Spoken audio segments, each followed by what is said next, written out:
찬송가 343장으로 찬송하겠습니다. 343장 찬송입니다.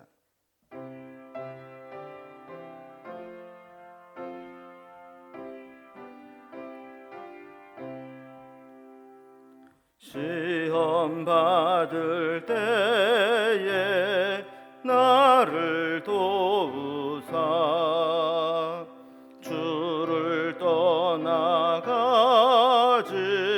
말게 하소서.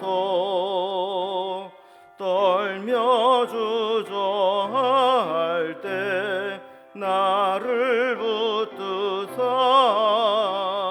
넘어지지 않게 지켜주소서. 세상 부귀 영화 나를 얽매고 세상 헛된 재물 유혹할 때에 겟세마네 피땀 생각해 하사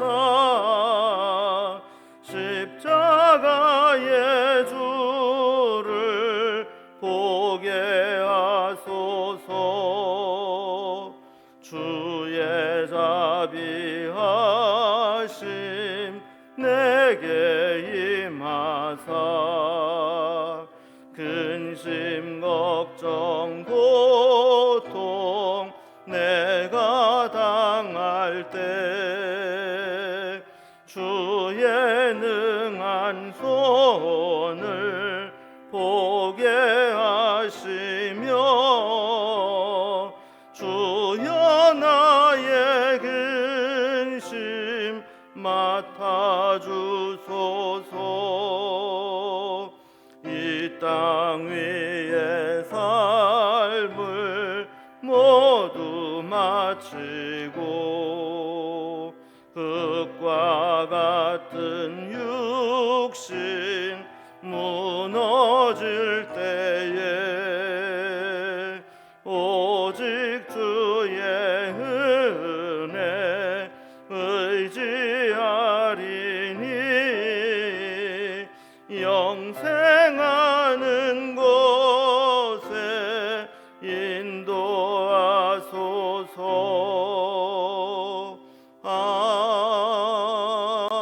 아멘. 아멘. 오늘 함께 나눌 하나님 말씀은 구약성경 열왕기상 10장 1절에서 13절까지 말씀입니다. 열왕기상 10장 1절에서 13절까지 구약성경 530면입니다. 말씀을 제가 봉독하겠습니다. 스바의 여왕이 여호와의 이름으로 말미암은 솔로몬의 명성을 듣고 와서 어려운 문제로 그를 시험하고자 하여 예루살렘에 이르니 수행하는 자가 심히 많고 향품과 심히 많은 금과 보석을 낙타에 실었더라. 그가 솔로몬에게 나와 자기 마음에 있는 것을 다 말하매 솔로몬이 그가 묻는 말에 다 대답하였으니 왕이 알지 못하여 대답하지 못한 것이 하나도 없었더라. 스바의 여왕이 솔로몬의 모든 지혜와 그 건축한 왕궁과 그 상의 식물과 그의 신하들의 좌석과 그의 시종들이 시립한 것과 그들의 관복과 술관원들과 여호와의 성전에 올라가는 층계를 보고 크게 감동되어 왕께 말하되 내가 내 나라에서 당신의 행위와 당신의 지혜에 대하여 들은 소문이 사실이로다. 내가 그 말들을 믿지 아니하였더니 이제 와서 친히 본즉 내게 말한 것은 절반도 못되니 당신의 지혜와 복이 내가 들은 소문보다 더하도다. 복되도다 당신의 사람들이여, 복되도다 당신의 이의 신하들이여, 항상 당신 앞에 서서 당신의 지혜를 들음이로다. 당신의 하나님 여호와를 송축할지로다. 여호와께서 당신을 기뻐하사 이스라엘 왕 위에 올리셨고 여호와께서 영원히 이스라엘을 사랑하심으로 당신을 세워 왕으로 삼아 정의와 공의를 행하게 하셨도다 하고, 이에 그가 금 120달란트와 심히 많은 향품과 보석을 왕에게 드렸으니 스바의 여왕이 솔로몬 왕에게 드린 것처럼 많은 향품이 다시 오지 아니하였더라. 오빌에서부터 금을 실어온 히람의 배들이 오빌에서 많은 백단목과 보석을 운반하여 오매 왕이 백단목으로 여호와의 성전과 왕궁의 난간을 만들고 또 노래하는 자를 위하여 수금과 비파를 만들었으니 이 같은 백단목은 전에도 온 일이 없었고 오늘까지도 보지 못하였더라. 솔로몬이 왕의 규례대로 스바의 여왕에게 물건을 준 것 외에 또 그의 소원대로 구하는 것을 주니 이에 그가 그의 신하들과 함께 본국으로 돌아갔더라. 아멘. 지금까지 말씀들을 정리해 보면 솔로몬은 성전과 왕궁을 건축하고 수도 예루살렘과 주변 성읍들을 정비하면서 나라로서의 필요한 모든 것들을 굳건히 세워 나갔습니다. 뿐만 아니라 이제 교역을 통해서 나라를 더욱 부강하게 만들었죠. 이런 부국강병의 나라가 이루어지게 되었을 때 이 솔로몬에 대한 소문이 주변 나라들로 퍼져나가게 되었습니다. 특별히 이 솔로몬의 지혜와 이 탁월함의 명성은 주변 사람들로 하여금 이 솔로몬을 한번 만나보고 싶다 하는 마음을 갖게 만들었죠. 오늘 본문에는 이들 중에 스바 여왕이 방문하여 정상회담을 한 장면이 나오게 됩니다. 스바 여왕은 소문으로만 듣던 솔로몬을 직접 대면하여 보면서 감탄하게 되죠. 그래서 솔로몬을 왕으로 둔 백성들을 축복하고 또 그를 왕으로 세우신 하나님을 칭송합니다. 그리고 그가 가져온 예물들을 나누게 되죠. 오늘 이런 내용을 담고 있는데 본문을 좀 단락별로 구분을 해보면 먼저 1절에서 10절까지는 솔로몬을 찾아와서 대면하고 대화를 나누면서 감탄하는 스바 여왕의 모습이 나옵니다. 11절, 12절은 히람과 함께 에시온 게벨로부터 해상 무역을 해서 이 부를 축적하는 모습이 나오게 됩니다. 그리고 마지막 13절에는 솔로몬으로부터 답례를 받고 돌아가는 스바 여왕의 모습이 기록되어 있죠. 이제 단락별로 살펴봅니다. 먼저 앞부분 제일 첫 번째 솔로몬을 찾아와서 대면하고 감탄하는 스바 여왕의 모습입니다. 먼저 1절 말씀을 보면 스바의 여왕이 여호와의 이름으로 말미암은 솔로몬의 명성을 듣고 와서 어려운 문제로 그를 시험하고자 하여 그랬습니다. 스바라는 곳이 어떤 곳이냐 해석이 크게 두 가지 있는데 아라비아 반도 밑에 남예멘이라고 보는 견해도 하나 있고 또 아프리카의 에티오피아라고 보는 견해도 있습니다. 당시 상황으로 볼 때 이 스바는 에티오피아와 이집트까지 세력을 확장한 마퀴다라는 여왕이었을 가능성이 높다 이런 해석이 있습니다. 그런데 이런 힘과 부를 가지고 있는 스바 여왕이 솔로몬의 명성을 듣고 찾아온 겁니다. 스바 여왕이 친히 솔로몬을 찾아온 데는 크게 두 가지 이유가 있다고 보여지는데 하나는 신흥 강국으로 떠오르는 이스라엘의 솔로몬을 만나서 부딪히지 않고 정치적으로나 경제적으로 친선 관계를 맺으려고 외교 사절단으로 찾아온 것이라 볼 수 있습니다. 또 하나의 또 중요한 의미는 이 솔로몬에 대한 지혜가 온 세상에 명성을 얻고 있는데 도대체 솔로몬이 어떤 왕이냐 한번 직접 만나서 확인을 해보고 싶다 하는 마음도 있었을 겁니다. 본문에 직접적으로 어떤 문제를 가지고 왔는지는 기록이 되어 있지 않지만 아마도 스바 여왕은 혼자는 풀지 못하는 어떤 문제를 가지고 지혜자인 솔로몬에게 가지고 와서 그 문제를 내고 솔로몬이 어떻게 답하는가 하는 것을 아마 보고자 하는 목적도 있었을 겁니다. 그래서 여러 문제들로 솔로몬을 시험하고자 하여라고 기록을 하고 있죠. 2절 말씀을 보면 스바 여왕이 예루살렘에 올 때 수행하는 자들이 심히 많았고 향품과 심히 많은 금과 보석을 낙타에 싣고 왔다 그랬습니다.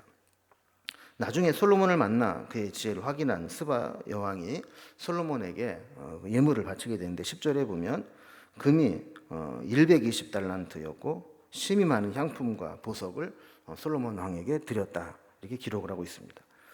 금 120달란트는 지난번 살펴본 것과 같이 솔로몬이 20년 동안 건축을 하면서 토목공사를 진행할 때 모든 필요한 목재와 석재를 두로 왕 히람에게서 받아 쓰게 되는데 그때 먼저 보증금으로 내었던 금액입니다. 그래서 금 120달란트는 요즘 무게로 환산하면 약 4톤에 해당되는 엄청난 양의 금이죠. 그 스바 여왕은 이 어마어마한 금과 많은 향품과 보석들을 솔로몬에게 선물로 가져왔다라는 겁니다. 만약에 스바 여왕이 솔로몬과 대화를 하면서 솔로몬의 지혜로 그의 궁금증을 다 해결하지 못했다면 다 주고 가지 않았을지도 모릅니다. 그러나 어쨌든 스바 여왕은 솔로몬과의 대화를 통해서 그가 궁금했던 모든 것들을 다 해결함을 받게 되자 흔쾌히 이 어마어마한 양의 예물을 드리게 된 것이죠. 그 처음에는 2절 뒷부분처럼 그가 솔로몬에게 나와서 자기 마음에 있는 것들을 다 말했다고 했습니다. 근데 이 부분을 공동 번역에 보면 미리 생각했던 문제들을 다 말했다라고 번역을 하고 있는 것을 보게 되죠. 그러니까 아마도 이 스바 여왕은 본인이 궁금한 것도 있었을 것이고 또 솔로몬의 지혜를 테스트하기 위해서 온갖 어려운 난제들을 다 가지고 와서 질문을 했던 것으로 보입니다. 3절에 보면 솔로몬이 그가 묻는 말에 대답하지 못한 것이 하나도 없었다라고 기록을 하고 있죠. 4절과 5절에 보면 이 솔로몬의 모든 지혜와 그의 건축한 왕궁과 그 상의 식물과 그의 신하들의 좌석과 그의 시종들의 시립한 것과 그들의 관복과 술관원과 여호와의 성전에 올라가는 층계를 보고 크게 감동되어 이렇게 기록을 하고 있죠. 그러니까 모든 게 다 감동적이었다는 겁니다. 근데 이 공동 번역에 보면 크게 감동되었다라는 말을 넋을 잃을 정도로 감탄하였다 이렇게 번역을 하고 있는 것을 보게 됩니다. 그러니까 정신을 잃을 정도로 그렇게 감탄했다라는 거죠. 그래서 솔로몬에게 그 지혜와 명성에 대한 찬사를 보내게 됩니다. 6절과 7절을 보면 내가 내 나라에서 당신의 행위와 당신의 지혜에 대하여 들은 소문이 사실이로다. 소문 듣고 왔는데 과연 그 소문이 거짓이 아니고 사실이었다. 그러면서 솔로몬을 만나보기 전에는 그 소문과 명성을 믿지 못했는데 와서 보니까 그 소문은 사실의 절반도 못 되었다. 그 정도로 솔로몬의 지혜에 감탄하는 것이죠. 그리고 솔로몬의 백성들에 대해서 부러움을 토로하고 축복합니다. 8절에 보면 복되도다 당신의 사람들이여, 복되도다 당신의 신하들이여, 항상 당신 앞에 서서 당신의 지혜를 들음이로다 그랬습니다. 사실 이제 스바 여왕은 솔로몬의 지혜를 듣기 위해서 멀리서 엄청난 예물을 가지고 찾아왔습니다. 그리고 이제 며칠 머무른 후에는 다시 본국으로 돌아가야 됩니다. 그러면 언제 다시 솔로몬과 대면해서 대화를 나누고 지혜를 들을지 기약이 없습니다. 그런데 솔로몬의 백성들과 그 신하들은 항상 솔로몬과 함께 있으면서 솔로몬으로부터 지혜의 말씀을 들으니 얼마나 복되냐 하는 겁니다. 그리고 9절에 보면 이 솔로몬에게 지혜를 주신 하나님을 송축합니다. 하나님께서 그를 기뻐해서 왕위에 올리셨고 지혜를 주신 것 참 귀한 일이다, 송축했다라는 겁니다. 스바 여왕은 보면 이 지혜의 소중함을 잘 알고 있었고 무엇이 지혜인가를 분별할 수 있었던 지혜로운 여인이었던 것이죠. 그래서 하나님의 지혜가 솔로몬이라고 하는 샘물을 통해서 계속 솟아나고 있다고 본 것입니다. 9절을 계속 보면 여호와께서 당신을 기뻐하사 이스라엘 왕 위에 올리셨고 여호와께서 영원히 이스라엘을 사랑하심으로 당신을 세워 왕으로 삼아 정의와 공의를 행하게 하셨도다 그랬습니다. 솔로몬의 이 지혜와 또 솔로몬을 통해 이룩한 이스라엘의 번영은 어떤 불법이나 또 약탈로 이룬 것이 아니고 하나님께서 솔로몬을 왕으로 세우시고 그에게 정의와 공의를 행하면서도 하나님의 복으로 이 강건한 나라를 이루게 했다라는 겁니다. 그리고 아까 10절에 살펴본 것과 같이 이런 어마어마한 그 예물들을 다 솔로몬에게 쏟아놓고 간 것이죠. 다시는 그런 향품이 예물이 들어오지 않을 정도로 영광의 정점에 이르게 되었던 거죠. 두 번째로 12절과 13절을 보면 히람과 함께 해상무역을 했던 것을 보게 됩니다. 11절에 보면 지난번 살펴본 것과 같이 홍해의 북쪽에 아카바만이 있는데 아카바만에 에시온 게벨이라는 항구가 있습니다. 여기에서 배를 건조하고 오빌에게까지 가서 무역을 했다는 말씀을 살펴보았죠. 근데 오빌에서부터 금을 실어온 히람의 배들이 백단목과 보석을 운반해 왔다라는 겁니다. 그래서 12절에 보면 솔로몬이 희귀하고 값진 나무들로 성전과 왕궁의 난간을 만들었고 또 하나님을 찬양하는 수금과 비파, 악기를 만들었다라는 겁니다. 그러니까 솔로몬 시대에는 이 홍해까지 뻗치고 여기에서 해상 무역을 하고 이렇게 해서 경제적인 번영을 이루게 되었다는 것을 이야기합니다. 마지막 13절 세 번째 단락을 보면 이제 솔로몬과 대면해서 지혜를 나눈 이 솔로몬과 스바 여왕이 솔로몬의 답례를 받고 돌아가는 장면입니다. 13절에 보면 스바 여왕이 돌아갈 때 솔로몬이 답례로 준 것이 있습니다. 솔로몬은 왕의 규례대로 스바의 여왕에게 선물을 주었다 그랬습니다. 뭐 당시에 뭐 그런 게 있었겠죠. 뭐 상대방의 왕이 이 정도 이렇게 예물을 가지고 오면 우리 답례로 이런 거를 주는 뭐 그런 게 있었겠죠. 뿐만 아니라 그의 소원대로 구하는 것을 다 주었다 그럽니다. 스바 여왕을 통해서 우리가 배울 점이 있습니다. 스바 여왕은 지혜의 소중함을 잘 알고 있었고 지혜자인 솔로몬을 찾아왔습니다. 그리고 자기가 풀지 못하는 문제들을 겸손하게 이야기하면서 도움을 요청했죠. 그리고 문제를 해결함 받았을 때에는 그 지혜를 칭찬하고 또 백성들도 칭송하고 하나님도 찬송하는 것을 보게 됩니다. 우리도 이 스바 여왕과 같이 우리의 문제가 생길 때 뭔가 지혜가 부족할 때 모든 이에게 후히 주시고 꾸짖지 아니하시는 하나님께 나와서 구해야 됩니다. 그리고 말씀을 통해서 우리가 이 문제를 어떻게 해결을 할 것인지 지혜를 얻어야 합니다. 또 지혜의 영이신 성령님께 기도하면서 성령께서 우리에게 지혜를 주시기를 간구해야 합니다. 그저 우리의 짧은 소견과 경험에 의지해서 섣불리 결론을 내리고 판단하기보다는 하나님께 묻고 지혜를 구하는 것이 필요하다라는 것이죠. 한 가지 아쉬운 것은 여기 솔로몬의 뭐 지혜와 영광과 부와 이런 것들이 다 기록이 되어 있지만 이 솔로몬이 가지고 있었던 외적인 평가는 화려한데 신앙적인 평가나 백성들에 대한 평안에 대한 기록이 없습니다. 그러니까 뭐 지혜나 명성, 풍요로움 이런 외적인 화려함들은 더해가지만 솔로몬 본인이 정말 그 마음 중심에서 하나님을 향하는 마음, 신앙심 그리고 본질적인 신앙의 깊이를 느낄 수도 없었고 백성들을 사랑하는 애민의 마음도 기록되어 있지 않다라는 겁니다. 우리가 이제 다음 시간부터 계속 살펴보게 되겠지만 이 솔로몬은 어떤 이런 영광의 정점에 서서 하나님 주신 그 은혜와 영광과 축복을 온전히 누리지 못하고 어느 한순간에 또 무너져 내리는 것을 보게 되거든요. 이게 바로 여기에서부터 그런 문제들이 생겨나고 있는 겁니다. 그래서 스바 여왕을 통해서는 지혜를 구하는 마음, 그 지혜로움을 배워야 될 것이고 또 솔로몬에게 있어서는 잘 나갈 때 오히려 하나님께 더 지혜를 구하고 의지하는 그런 믿음을 잃지 말아야 되겠다 하는 것들을 교훈으로 얻게 됩니다. 오늘도 이 말씀을 붙잡고 하나님과 함께 믿음으로 살아가는 하루가 되기를 기원합니다. 기도하겠습니다.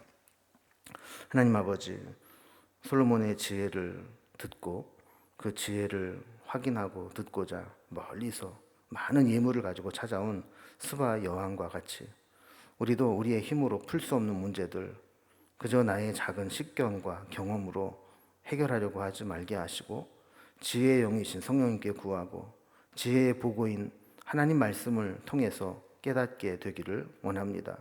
오늘도 우리가 해결할 수 없는 문제들 지혜의 성령께서 우리에게 깨우쳐 주시기를 원하고 말씀을 묵상하는 가운데 그것을 해결함을 받을 수 있도록 인도해 주옵소서.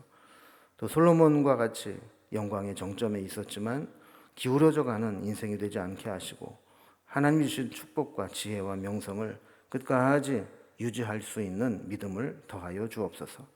오늘도 명절을 앞두고 분주한 가운데 있지만 하나님 주신 지혜로 우리의 모든 삶을 이어나갈 수 있도록 도와주옵소서. 오늘 하루도 온전히 주님께 부탁드리며 예수님의 이름으로 기도드리옵나이다. 아멘. 각자의 기도 제목들로 자유롭게 기도하시겠습니다.